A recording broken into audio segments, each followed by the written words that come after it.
artist, abstract painter, Trudy Montgomery. And so, like a lot of artists at the moment, I came across your work on Instagram during lockdown and really loved it. So it's nice to meet you in person. I think Zoom has to count as in person in these times, doesn't it? Yeah. So I think you studied, was it economics and political development? Yes.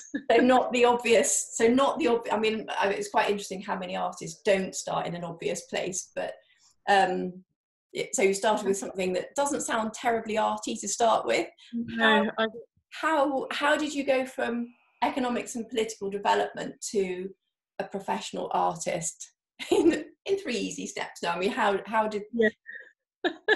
It is a bit extraordinary. I actually gave up art at 13, and in excavating why, my mother's an artist. She's a painter and very, very accomplished.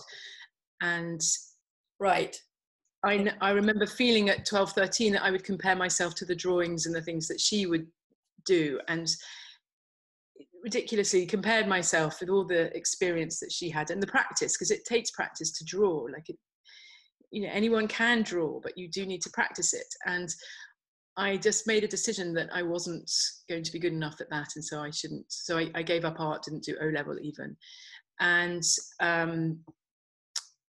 my father's in business, and so I kind of was pushed slightly towards economics, and had some brilliant teachers, and just followed that, and was interested in politics and philosophy, and ended up doing that at Exeter, and traveling to France and studying politics in France. way off track. And at, I think, 23 or 4, I just was like, no, I'm going to go and do a ski season. So I left my job in the city and went and cooked. Chalet girl. Yeah, and skied. And through that, I met somebody who then,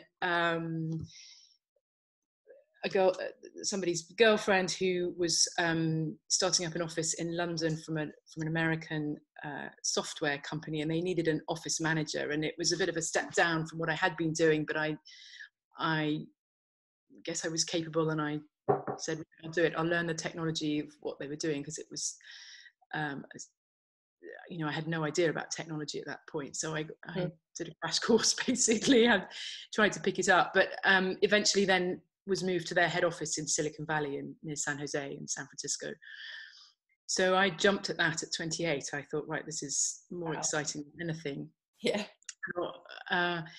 And spent 10 years in San Francisco working in marketing and PR and analyst relations for software companies, and just absolutely having a ball. And it was the .com era, and everything was just exploding. It was very exciting, but art was rearing its head, and I would find myself talking to gallerists or artists and feeling this very uncomfortable feeling in my stomach that I just almost couldn't talk to them. It was just too painful, because it was really what I wanted to do.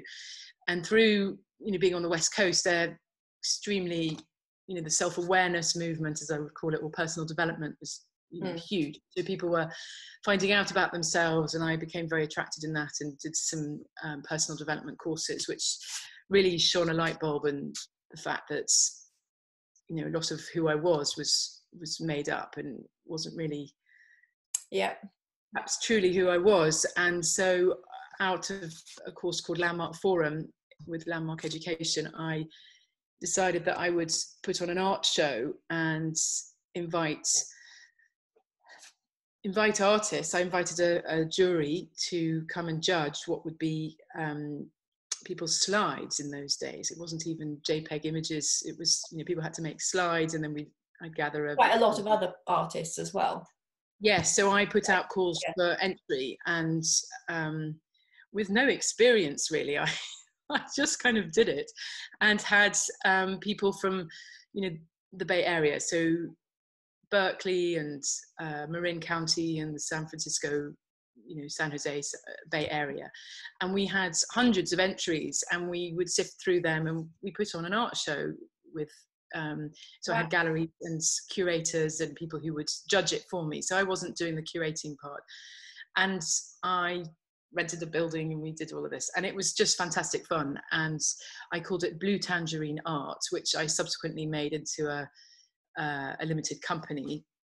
My best friend was a lawyer, and she said, right, you need to do this properly, you're doing, it's going really well. And people would start to ask me how to find art, and because I realized that I would, at some point I realized that I had quite a memory, an image-based memory. And it was slide reviews that I'd done in art history classes, and I could recall paintings that I'd seen in the Tate when I was 15 or 16, and early Mondrian. And you just wouldn't know that unless you could, Mondrian's work is very different to his early work, what he's known for. So I realized I could look at images and remember them, who they were by and where they were from. And so this kind of becoming an art consultant really stemmed from that, where you're kind of a personal shopper for art. You need to know where you're hunting, you're gathering art. And I was like, this is the most fun I've ever had. So that sounds amazing fun. So I would go into galleries and talk to the owners and sort of get to know what was in their back room, which artists they had, what their styles were. And so when I was presenting work to friends and clients, I'd say, well, and also perhaps with a little bit of psychology of knowing what kind of person they were. An architect would want a lot more straight lines than something that was very loose. And so that was an interesting side. And I would help present different artworks and paintings and sculptures and help them buy, taking us permission to do this. So I kind of moonlighted for a while from my corporate job, and evenings and weekends, and I would do art consulting. So were you painting all the time? So were you feeling, when you were looking at everyone else's work, oh, this is what I really want to do? Or had you sort of blocked that out, or how was that developing? It was a subconscious desire to understand the artistic process. So I would love talking to the artists, and I'd go to their studios and be fascinated by what kind of mediums they were using and the brushwork and how they achieved various effects. And so I kind of gathered all that information and soaked it up. But it wasn't until later that I realized that actually I was looking for a certain type of painting that I was going to have to create, and that all along I had been kind of gathering information on how to be an artist. So it was a very rich background in terms of being an art consultant. Also the going to the art fairs and the galleries and the dealers and that side of the market, the kind of the commercial side, as well as exposing me to all sorts of art from all over the world that was gathered in New York or Miami or Basel. I just had this broad brush of what was out there and the different, very contemporaneous what's actually happening now. And then getting this sense of, gosh, there's a whole lot of artwork that's very dark and very shocking, and these artists are kind of a little bit desperate to get your attention, but really none of the sort of thing that I would want to really buy or have was out there. I couldn't see it. So it was only later that I realized, gosh, this has been an amazing training, and I've actually all the time been trying to glean the information that I didn't find anywhere else. So when did you start to go from art consultant to putting brush or pen to paper, or actually starting to do your own work? Yes, that was what was the turning point when it was sort of, do you know what? I'm going to have a go and do this. Yes, no, it did take an epiphany, actually. I was reading a book by Carolyn Miss called Soul Contracts, where she talks about archetypes. So, and of course, as I was promoting the artists in that time, I looked at the artist archetype. And the first line, it said, if you promote the arts, you are the artist archetype. And I was like, okay, that's it. And that sentence gave me permission to pick up a paintbrush. Yeah. So of course I went straight to my mother and I said, okay, teach me how to paint, how to mix a palette. And so I did. When I went back to England, she would teach me, and it's not easy. It took, she was very patient. And I did classes with her teacher, Robin Child, who's an extraordinary gifted and passionate teacher of art, and met, you know, his students, and sort of started to immerse myself in that world as an artist, and looking at painting as an artist. So did you know you wanted to be an abstract artist to start with, or did you just want to learn anything? How did you begin? Yes, I think that was very much part of what I wanted to do. I had always done art history evening classes, even from when I was in London.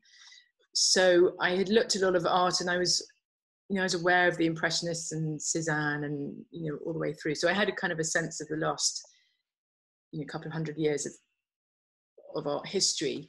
But really what excited me was the modern artists, modernism, and so any the abstract expressionism, yes, Franz Klein and the New York school in the 50s and 60s, Robert Motherwell, very gestural abstract expressionism was what really excited me. And the colorists that, you know, were in England, so Howard Hodgkin, Sandra Blow, and now that I'm in Cornwall, obviously there's a huge emphasis on, you know, Patrick Heron, Terry Frost, but also Peter Lanyon is very kind of loose, expressive gesture that has been very Cornwall and St Ives based. So it's ironic that I'm now, you know, 10 miles away from St Ives, and that's infused in the landscape here. Yes. I mean, it's such a great thing being in Cornwall, isn't it, as an artist?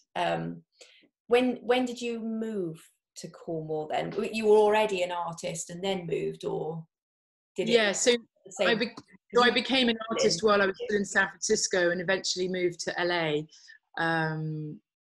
and there getting away from kind of the technology theme of San Francisco to the more artistic theme of LA, very broadly speaking.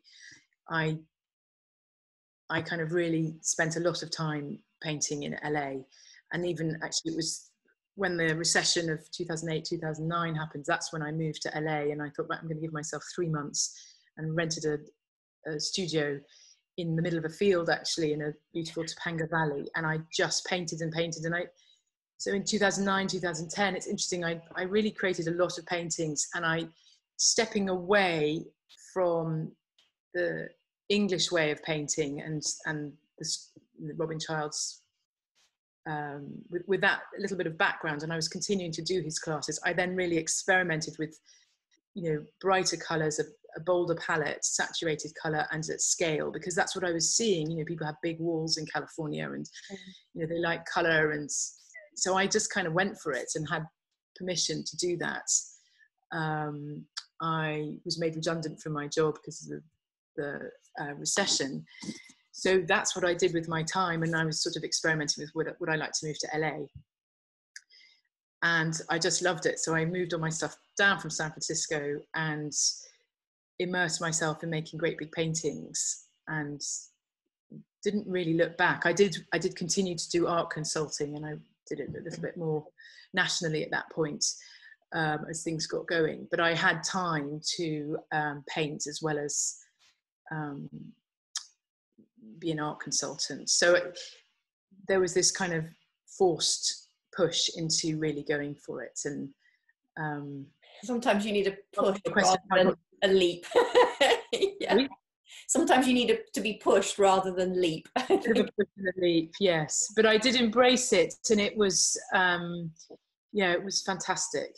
And that, you know, the intense sunlight, and, you know, that can hold the colours, and really that palette hasn't left me, and I find that's where I really want to. So even coming back to Grey Skies, which I did in 2012 to get married to my husband, I kept having this very bright and bold palette and doing really big paintings.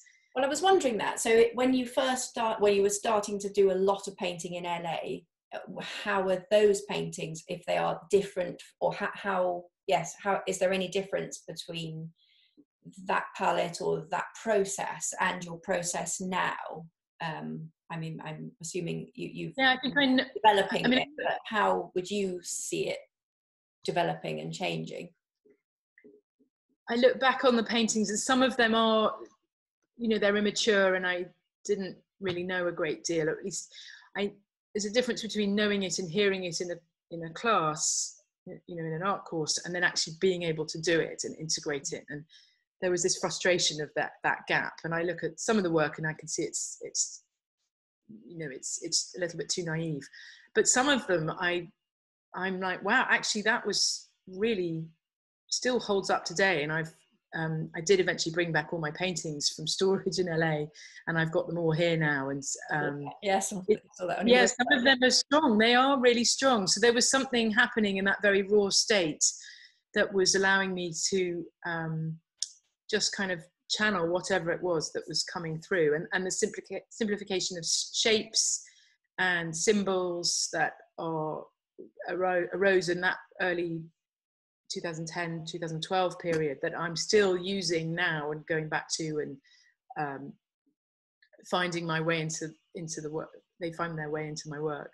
So is that a deliberate thing, or do you just paint and then think, oh well, goodness, these are the symbols I'm using? Or do you think, okay, I'm trying to make a painting about something and then get that onto canvas? So which way round do you approach your work? I think I'm trying to say. Yeah, so I mean, how intuitive is it? Yeah.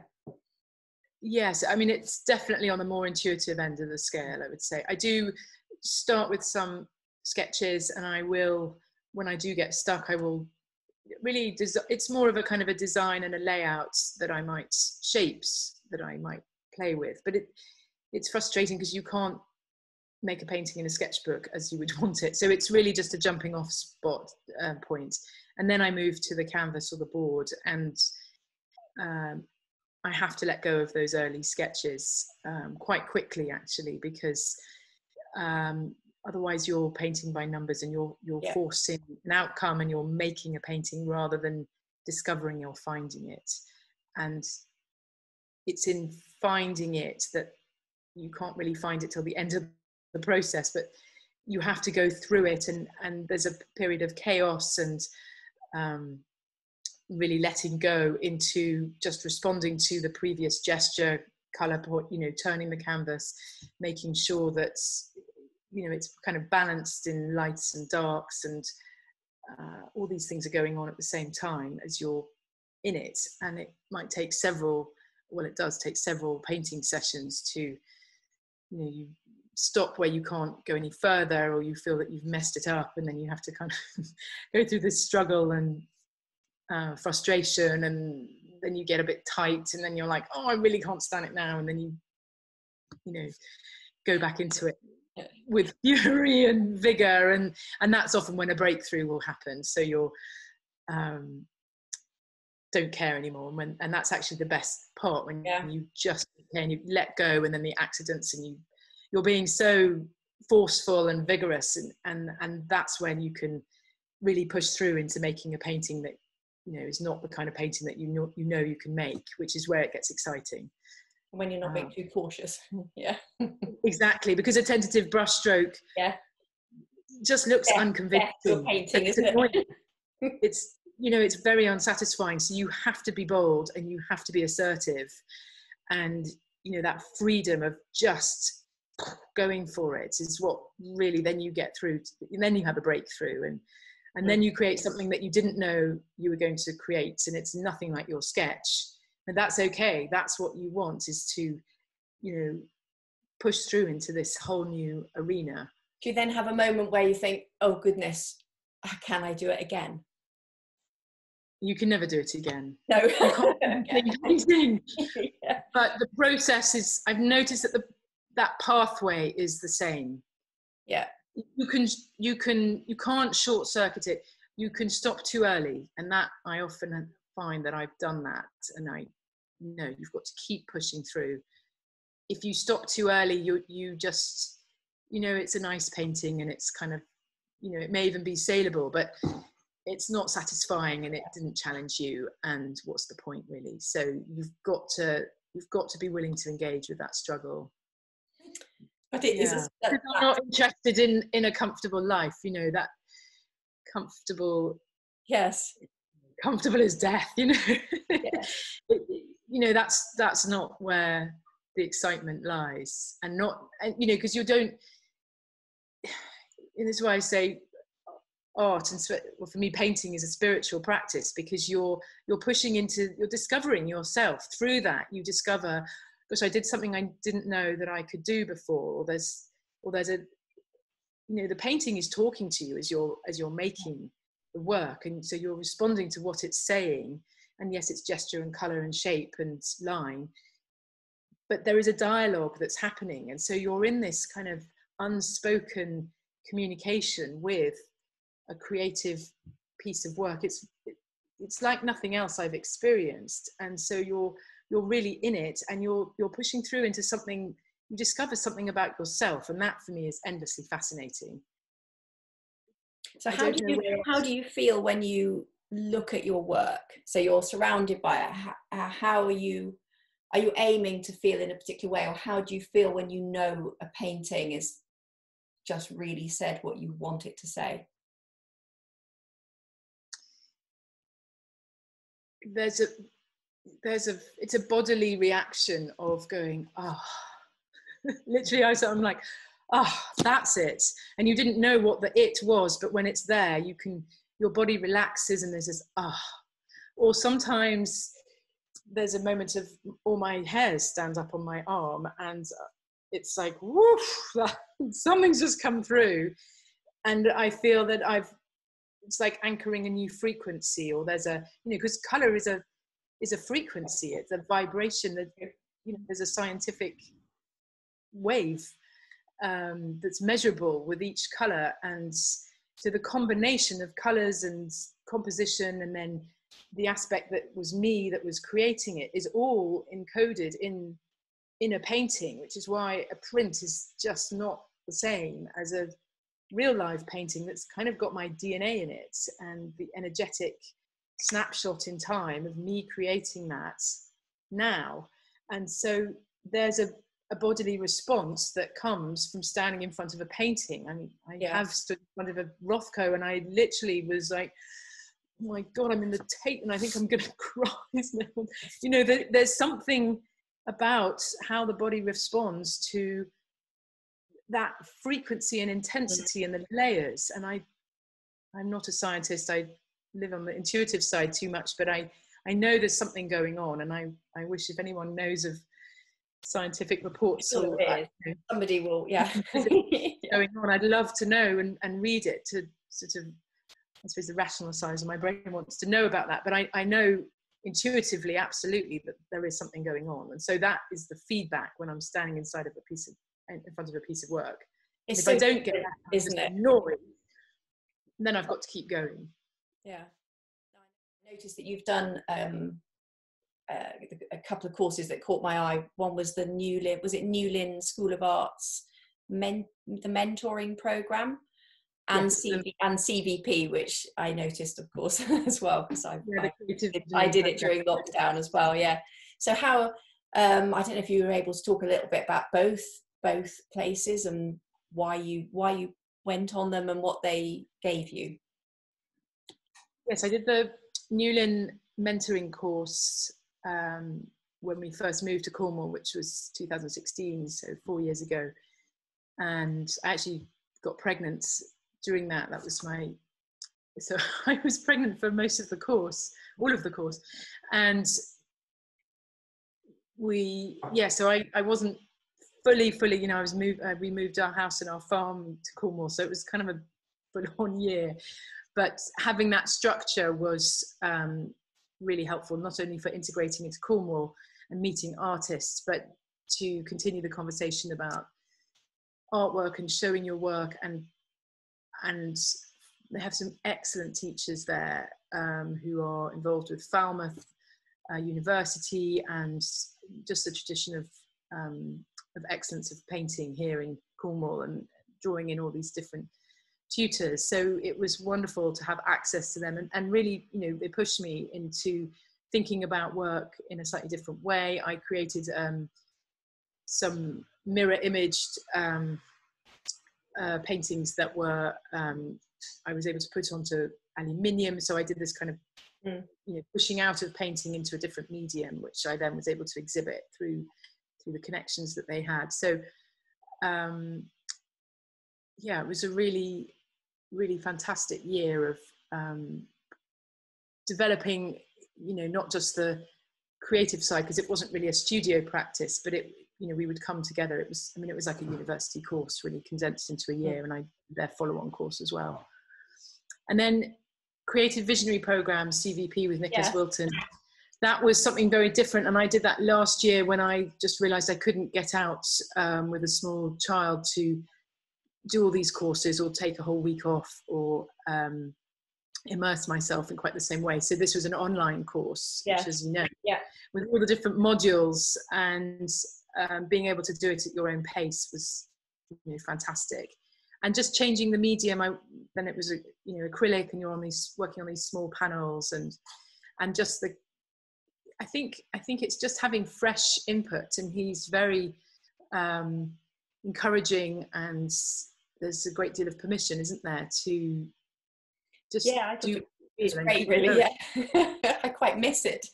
Tuning into that. Yeah.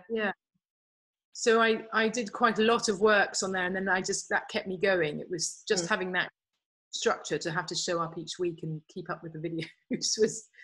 So is that quite an important part of your practice of keeping on developing, of just sort of tuning into I don't know, into the artist space really with other artists like CVP and Newlyn? It's always learning. When you start to think you know it all, it's death really. You're always it's true, always learning, and a community is also extremely important, to be able to bounce off each other and share ideas and art supply sources and all the things that we do. So that was also very helpful, and also the international aspect I really enjoyed. I because I lived right in San Francisco, that I felt I had a connection with Sausalito and the area that he's from. Wow. And it just, again, gave me permission. In fact, I worked on a really, really large painting during that CVP process, which I then took a risk and sold to a collector that I used to know in the States, and was able to sell it over, email and images and videos. And that was something I wouldn't have done if I'd just been playing it small and carrying on in my little studio, just keeping my head down and doing my work. So sometimes you need that push from outside to do something different, and that gave me that. So moving on to galleries as well, I suppose you had a background as an art consultant, so maybe it was a little bit different for you, but I think a lot of artists finding that they're making that step to professional artist and approaching galleries are quite I don't know, sort of wonder how it's done really, I think. So have you got any advice for anybody wanting to do that, of how to approach galleries and how to know whether their work is a match? How did you manage that? Yes, it's where do you exhibit in galleries? So I'll take the first question. So getting into a gallery is you need to do your homework, I would say. You need to know which galleries, their style, because there's an aesthetic that the gallery directors will have, and so you need to know what kind of artists are showing. And if you really like those artists, then I would suggest reaching out to them. And the internet's fantastic. You can direct message anybody through Instagram or Twitter, and you can find people and they will answer. You don't even have to email them, but a formal kind of making connections, because I realized that all the galleries that I've worked with have all, the introduction has been because I knew an artist that was already there.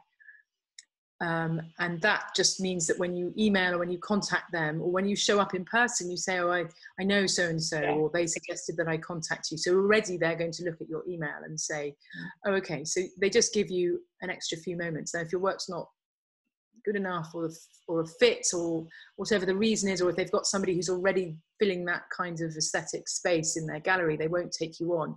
But they might take a couple of paintings for a group show, and if you're easy to work with and you've got good images, and you have your act together, and maybe they, a gallery, they do know what they can sell, and so don't take it personally when they don't take you on, because I know it's the hardest thing, because it's you've got to create the relationship. The galleries work with artists and their people, and that takes time to build up. It means showing up in person, it means talking to them, it means dropping a few artist names when you talk to them, and show that asking intelligent questions about the other work that's on the wall, so that they know that you do have an eye and you know what you're talking about, and you're bringing a certain perspective. And then they will look at your website, and you do have to have a website these days, so that it shows what you're capable of, what you're doing, and invite them to your studio. You have to take a risk at some point to and it's hard because they're busy, they're really busy. And I know, because as an art consultant, I used to get hundreds and hundreds of artist submissions to people, because eventually I was representing artists, and you actually just physically can't get through it all. And it's hard I mean, now it's easier because people could go to a website and they have a quick look.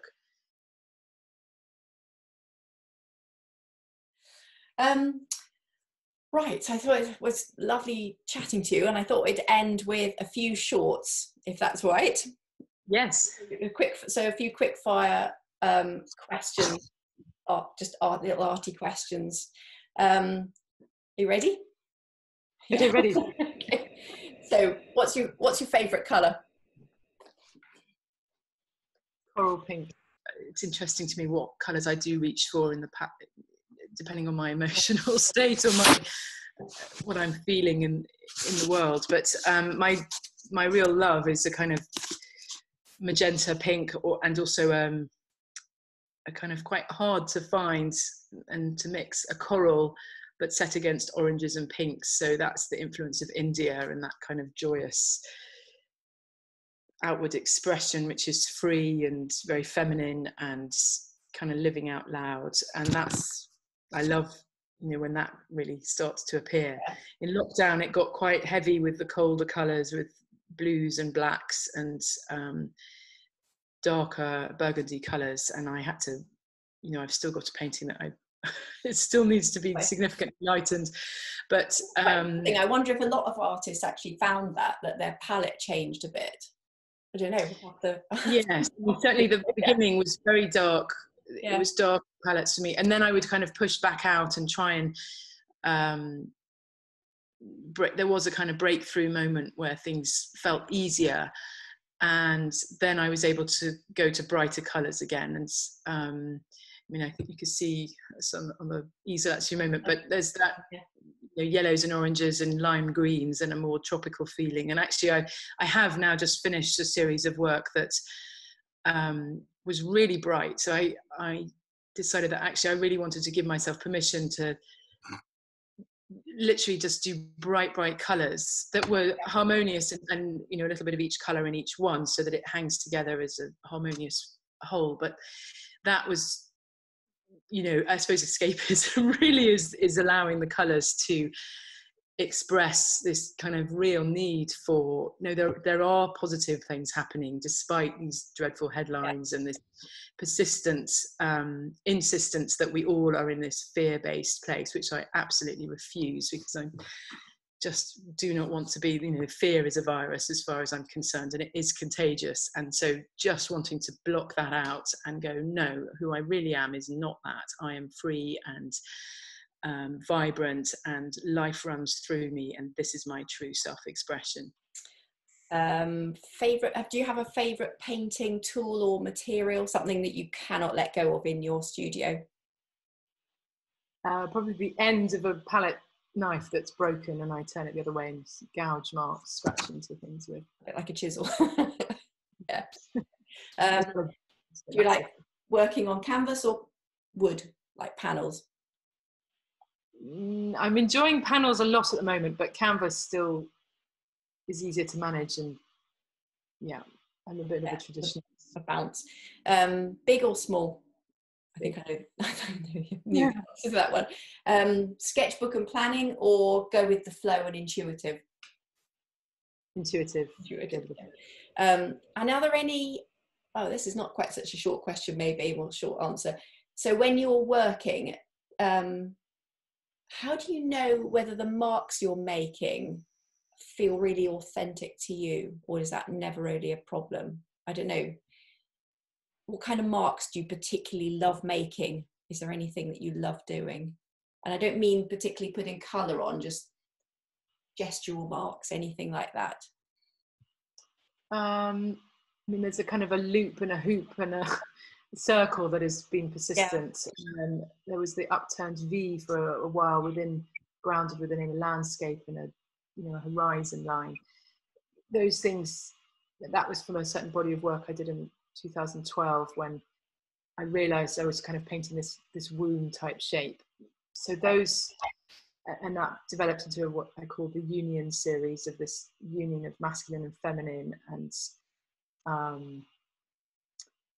they were symbols that had more meaning to me. So yes, I find those still do exist, and they're an unconscious expression. I find they may go into the painting and they may be covered up later, or they may not. And lastly, what do you want the viewer to see, or what do you hope the viewer will see when they look at your work, or what do you hope they will feel? What do I hope they will feel? I would hope my paintings give access to a wider realm of being that's beyond our kind of logical, rational mind. So the bodily response to colour and shape and composition, and the frequencies we talked about, that are, I would hope that it starts is a gateway or an access point into this, the other aspects of who we are as extraordinary human beings, that that place of not knowing, or that place of knowing through intuition. And so kind of a gateway into another realm that is a state of being, a feeling, an emotion, more, in a more ethereal, spiritual, even dreamlike state. These wider states of who we are as beings that isn't just confined to a body. So this ability to know everything without being told, and if we can really still access that, because I think a lot of our training and upbringing and education in society knocks that out of us. But when we still can trust our inner knowing, that's the place I paint from, and that's what I would hope people are able to kind of connect with when they do see and experience my paintings. Wow. And is there anything else that you'd like to add? Where can people see your work? Apart from Instagram, obviously. Yeah. Yes, Instagram, I'm at Trudy Monty, and my website is trudymontgomery.com. It's been a pleasure. Thank you for talking about your work, and it's been fascinating. Thank you. Thank you.